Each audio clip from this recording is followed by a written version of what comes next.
Bonjour à tous, bienvenue dans la politique CNeT, LPCN pour les intimes. C'est aussi, vous le savez, le hashtag pour commenter l'émission.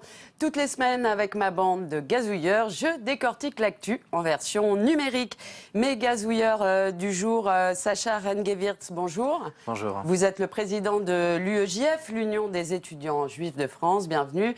À vos côtés, Thomas Huchon, bonjour. Bonjour. Vous êtes journaliste, réalisateur chez Spicy et vous avez réalisé récemment Conspi Hunter sur les théories du complot. Bienvenue.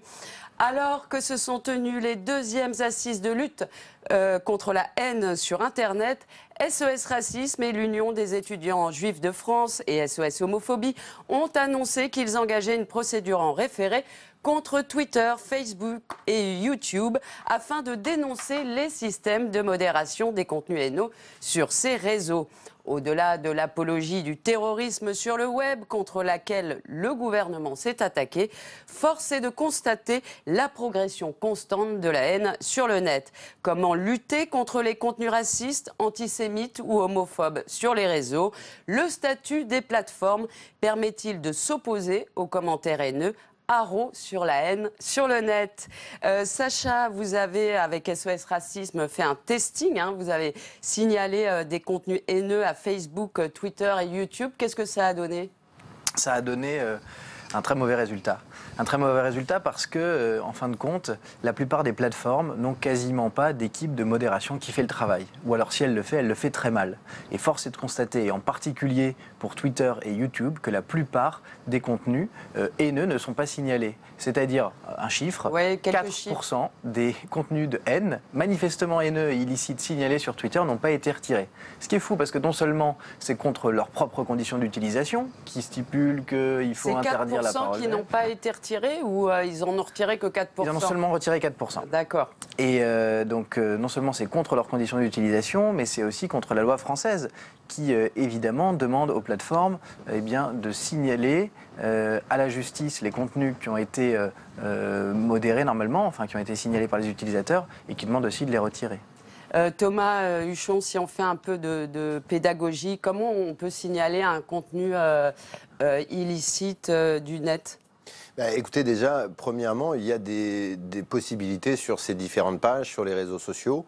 On vous suggère, à la droite d'un contenu, voilà, de signaler un contenu. Il y a tout un tas de raisons pour lesquelles on peut signaler un contenu. Il peut être offensant, haineux, il peut être agressif, il peut représenter une atteinte à la personne, et il peut surtout, et c'est probablement la modération qui marche le mieux sur ces réseaux, qui sont des réseaux américains, et donc qui appliquent une loi américaine, c'est la propriété du contenu.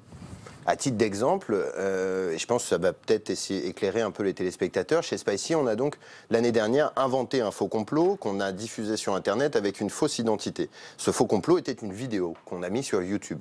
Et on a mis cette vidéo sur YouTube et elle a été aspirée par un autre utilisateur qui l'a postée sous son propre compte, sous son propre nom. Donc, voyant ça, et ne voulant pas que notre expérience anti-conspi nous échappe, eh bien, nous avons signalé via notre avatar fictif, donc c'est quelqu'un qui n'existe pas, Lionel Perrotin, puisque c'était son faux nom, qui va signaler à YouTube que quelqu'un utilise son contenu. Et donc qu'il y a violation de sa propriété intellectuelle. Et là, ça marche. En 2 heures, YouTube avait supprimé la vidéo. Donc ça veut dire qu'il y a des moyens, y compris techniques, pour tous ces tuyaux, parce que ce ne sont pas des médias, il ne faut pas se tromper, ce sont des tuyaux. Et donc pour restreindre le passage des contenus dans ces tuyaux, il existe des armes techniques que visiblement tous ces réseaux sociaux, YouTube, Facebook, Twitter, ne mettent pas du tout les moyens nécessaires pour lutter contre tout ça. Oui, justement, vous l'évoquiez un peu. Le problème, c'est le système de modération. Alors, comment ils modèrent? Parce qu'on sait que Facebook, par exemple, est assez prompt pour ôter un contenu où il y aurait, on pense à cet internaute qui avait publié l'origine du monde de Courbet, et ça avait été immédiatement supprimé, alors qu'il laisse passer quand même nombre de contenus illicites. Oui, oui, sans parler évidemment de toutes les campagnes, par exemple, pour le dépistage du cancer du sein, qui ont été censurées aussi. C'est ça, en gros, dès qu'on montre des seins et des fesses, là, ça... Ça le fait pas. Par contre, une vidéo négationniste, c'est tout ce qu'il y a de plus légal au sens de la loi américaine. Et malgré des appels répétés de nos associations, Facebook par exemple, et les autres, refusent de faire en sorte que le négationnisme soit interdit sur leur réseau. Et la vraie question, effectivement, c'est mais qu'est-ce qui se passe lorsqu'on signale un contenu? Où est-ce que le signalement va? Qui est-ce qui le reçoit? Qui est-ce qui le traite? Qui sont les équipes qui s'occupent de ça? Est-ce qu'elles sont formées? Est-ce qu'elles sont en France? Et aujourd'hui, c'est le mystère complet. C'est pour ça que vous lancez une procédure en référé? C'est ça l'objectif? Oui, exactement. L'objectif, effectivement, c'est que le juge français ordonne à Twitter, YouTube et Facebook de faire toute la lumière sur la composition et le fonctionnement des équipes de modération. À partir du moment où il y aura une transparence sur ce sujet, on pourra, je pense, mieux travailler. Et je pense que ce n'est pas seulement un sujet pour les commentaires haineux, je pense que c'est un sujet d'intérêt général. Oui. Je pense qu'aujourd'hui, dans le débat public, aussi, oui, Internet est devenu l'espace principal d'échange, d'apprentissage et de communication. Il y a quelque chose de fondamentalement antidémocratique dans le fait que tout l'espace de régulation et de modération soit complètement opaque.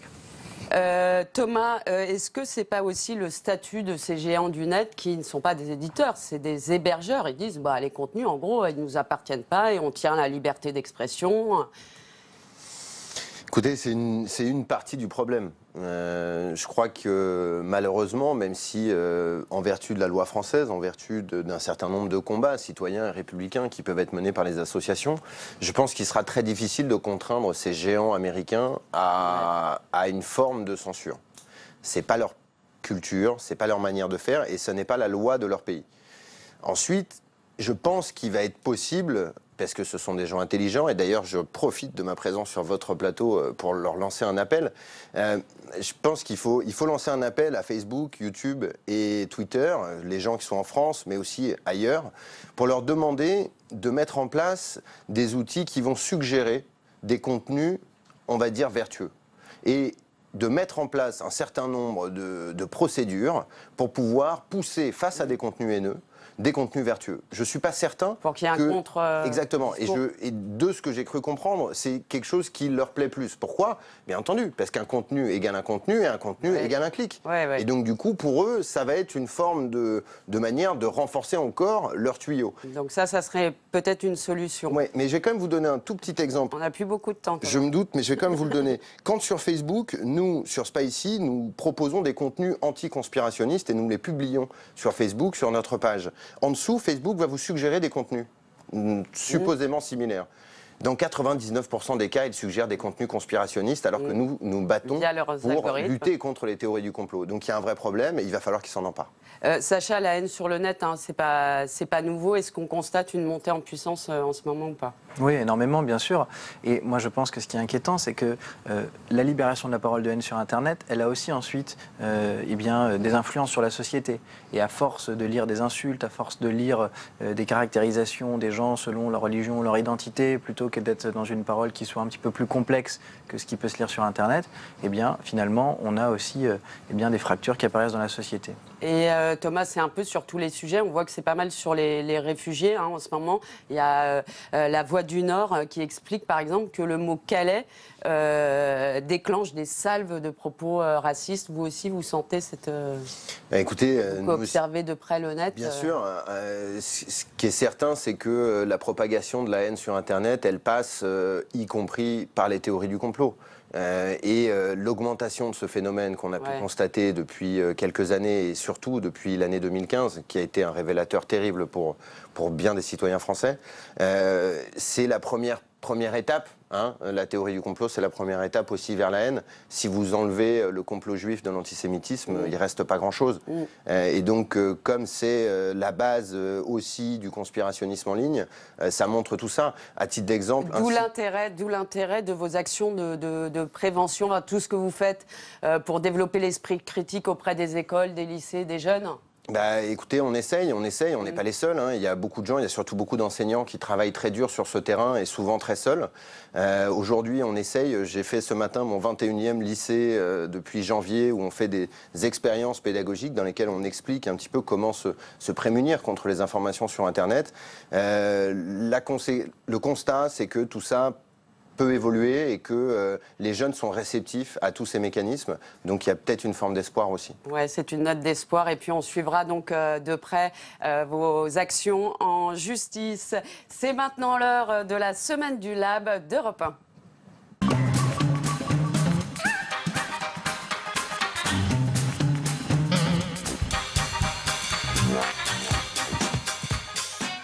Bonjour Aurélie Merciero. Bonjour Caroline. Vous êtes rédactrice en chef au Lab et chaque semaine vous revenez avec nous sur un temps fort et aujourd'hui il s'agit de la fameuse polémique Black M. Oui, vers la fin ou pas de la polémique Black M. Mercredi, vous le savez peut-être, lors d'un échange sur Facebook avec des internautes, Marine Le Pen s'est félicitée, je cite, le Front National a été le seul mouvement à s'élever contre ce scandale, le seul mouvement politique. Alors ça ne vous a pas échappé, l'annonce du concert du chanteur Black M en marge des commémorations à Verdun le 29 mai a entraîné une polémique, d'ailleurs avec beaucoup de haine sur les réseaux sociaux, justement une polémique qui a conduit à l'annulation du concert en cause des paroles de certaines chansons de l'ex-membre du groupe Section d'Assaut. Alors le problème, c'est ce que dit Marine Le Pen, n'est pas tout à fait vrai. Si les leaders frontistes ont en effet été les premiers à réagir, ils n'ont pas été les seuls, comme par exemple le député Les Républicains Éric Ciotti, vous allez voir, ou encore Valérie Boyer, députée LRI Tout.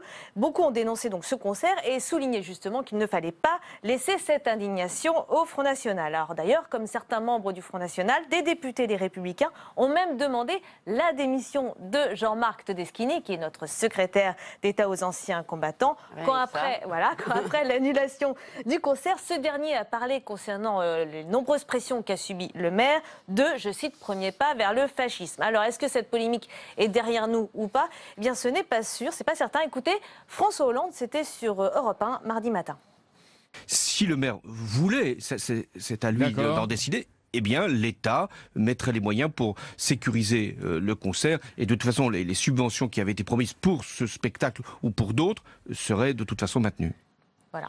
On notera quand même que l'après-midi même, Manuel Valls lui répondait à l'Assemblée que cette question était derrière nous.